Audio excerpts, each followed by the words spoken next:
નમસ્તે મિત્રો, જય માતાજી, બાપા સીતારામ, જય શ્રી કૃષ્ણ। આપણે કોમેન્ટ હતી કે કેટરસમાં તમે જે પૂરી બનાવો એ પૂરીની રેસીપી આપજો। તો તમારે કોઈ છોલે પૂરી બનાવવું છે, બટાકા પૂરીનું શાક બનાવવું છે, તો કોઈ પ્રસંગ હોય તો 50 માણસની પૂરી કેવી રીતે બનાવવી એની ફૂલ રેસીપી આપીશું। કેટલો ઘઉંનો લોટ લેવાનો, અંદર શું શું મટીરિયલ નાખીએ।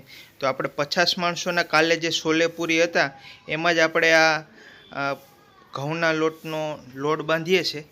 તો 3 કિલો લોટ લીધો છે, 50 માણસોને થઈ જાય। કેટરસમાં અમે પૂરી બનાવીએ એમાં નમક નાખીએ છીએ। તો 3 કિલો લોટ છે તો અહીંયા આપણે 40 ગ્રામ જેવું નમક નાખ્યું છે। 2 વાર નમક નાખ્યું એટલે અંદાજે 40 ગ્રામ જેવું થયું છે। તો કિલો એક લોટ હોય તો 10-12 ગ્રામ નમક નાખવાનું, એનાથી વધારે નહીં નાખવાનું। નમક મિક્સ કરી દઈએ છીએ અને આમાં મૂણ માટે આપણે તેલ નાખશું। તમારું સીન લેવું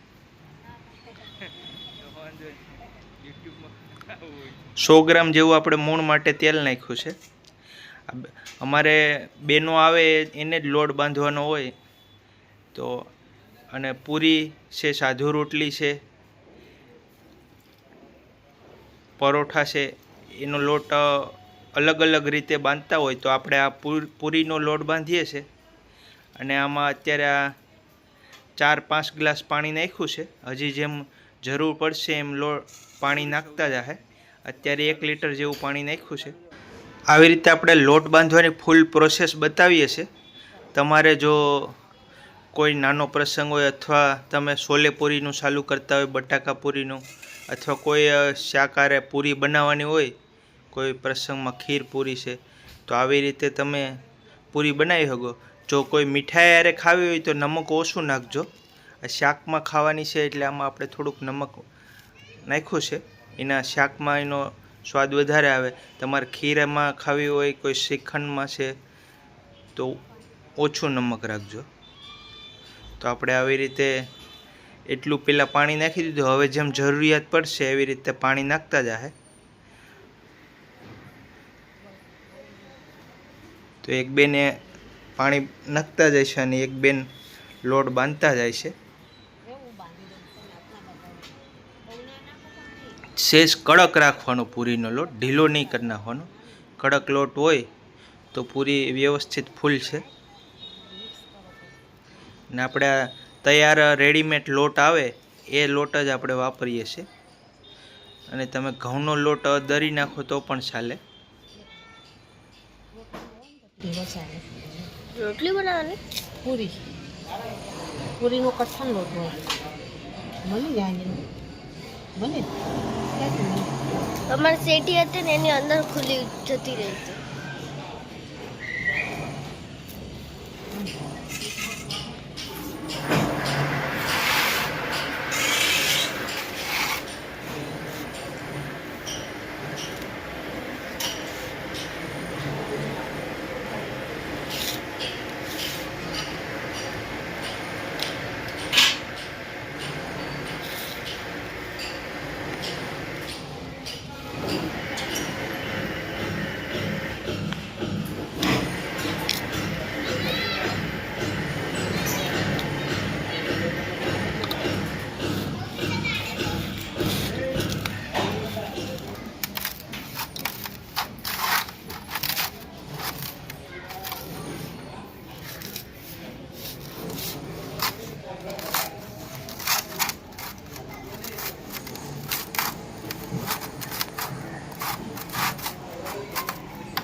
આવી રીતે ફૂલ લોટ મસળી નાખ્યો છે, પછી ઉપર થોડું તેલ લગાડી દીધું છે।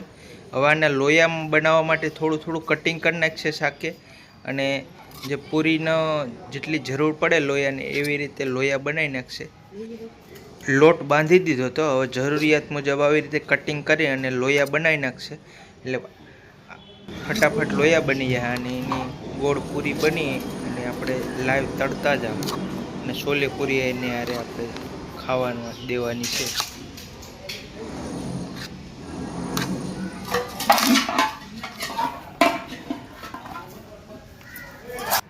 પૂરીમાં જો આવી રીતે લોયા કેવી રીતે બને આ સિસ્ટમથી તમે લોયા બનાવશો તો ફટાફટ લોયા બની જશે.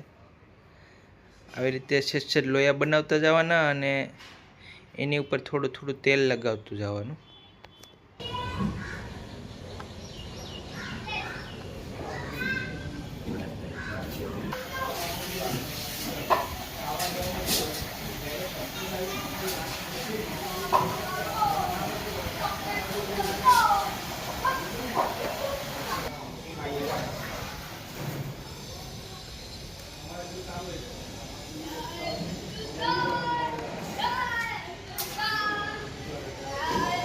તો મિત્રો તમને ખબર પડી ગઈ છે કે આગળ આપણે લોટ કેવી રીતે બાંધ્યો, કેવી રીતે એનું કટિંગ કરીને લોયા બનાવ્યા.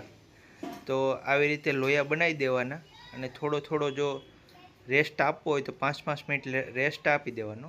તો આવી રીતે આપણે 3 કિલા લોટના એટલા લોયા બનાવી દીધા છે. લોયા બનાવીને ઉપર થોડું થોડું તેલ લગાડી દેવાનું એટલે લોયા છોટે નહીં. અને હવે આપણે જમણવાર ચાલુ થાય એટલે લાઈવ પૂરી આપી દઈએ. તેલ ગરમ મૂકી દીધું છે અને આવી રીતે બેનો પૂરી વણતા જાય છે. આવી રીતે 2 બેનો 3 બેનો લાઈવ પૂરી વણતા હોય અને એક જણો આરામથી લાઈવ પૂરી કાઢી શકે. પૂરી તળતા હોય એટલે તેલ ગરમ રાખવાનું વધારે. એ આગળ હું તમને બતાવું છું. તો આવી રીતે પેલા પૂરી વણે છે. તેલ મેં ગરમ મૂકી દીધું છે. તો આવી રીતે બેન પૂરી વણતા જાય છે. થોડી પૂરી થઈ જાય એટલે હું તમને આગળ તળીને બતાવું. કેટરસવાળાની પૂરીનો સ્વાદ વધારે હોય છે એટલે તમને કેવી રીતે અમે પૂરી બનાવીએ એ તમને બતાવું છું. તો આવી રીતે પૂરી તળાઈ ગઈ છે. તેલ થોડું વધારે ફાસ્ટ થઈ ગયું છે, ધવાડા નીકળવા માંડી ગયા. એટલું બધી ફાસ્ટ નહીં રાખવાનું. થોડું આવું થઈ જાય તો થોડો ગેસ ધીમો કરી દેવાનો. પૂરીમાં થોડું તેજ ફાસ્ટ જ હોય. તો આવું હોય તો 4-4, 5-5 પૂરી ફટાફટ નાખી દેવાની અને વધારે પૂરી નહીં નાખવાની, કાઢી લેવાની ફટાફટ.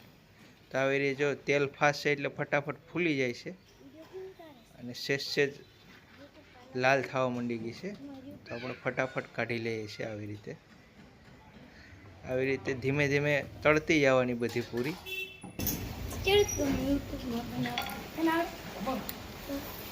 વિડિયો ઉતારતા આવડે થોડું થોડું આવડી જાય. પગ જાય તમે તું મારા પગ જાય છે તો સારું પણ તું કૂદતી નથી.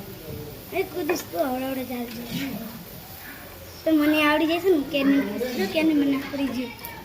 તું એની સાથે રાત્રે આવીશ ને મને બતાડે તો રાતે ન રાતે તો પડી જશે. રાતે નહીં આવે આવશે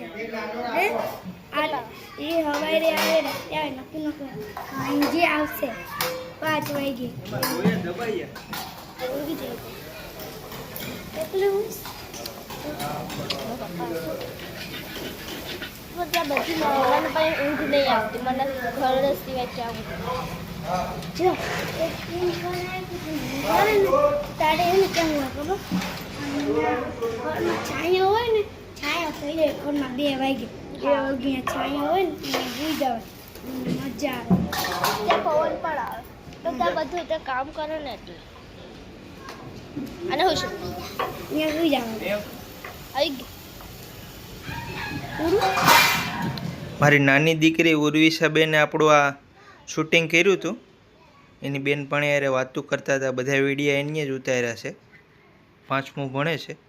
તો આવી રીતે આપણે કેટરસમાં બધી પૂરી તળી નાખી છે અને છોલે પૂરીનું જમવાનું ચાલુ થઈ ગયું છે. લાઈવ જેમ પૂરી તળાતી જાય એમ જમવાનું ચાલુ થઈ ગયું છે. તો મિત્રો આપણે આવી રીતે 3 કિલા લોટમાં 50 વ્યક્તિને તમારે આરામથી થઈ જાય. કોઈ ઘટે નહીં તમારે. અને ઘટે થોડો લોટ બાંધી દેવાનો 500 ગ્રામ સાઈડમાં રાખવાનો. તો આવી રીતે તમારા પૂરીનો વિડીયો કાંઈ ઉપયોગી બને માટે જેને જરૂર હોય એને શેર કરી દેજો. વિડીયો ગમ્યો હોય તો લાઈક કરી દેજો. ચેનલમાં ન હોય તો સબસ્ક્રાઈબ કરવાનું ના ભૂલતા. અને ફેસબુક પેજમાંથી જોતા હોય પેજને ફોલો ના કર્યું તો ફોલો કરી લેજો. મળીશું અગલે વિડીયોમાં. જય માતાજી, બાપા સીતારામ, જય શ્રી કૃષ્ણ.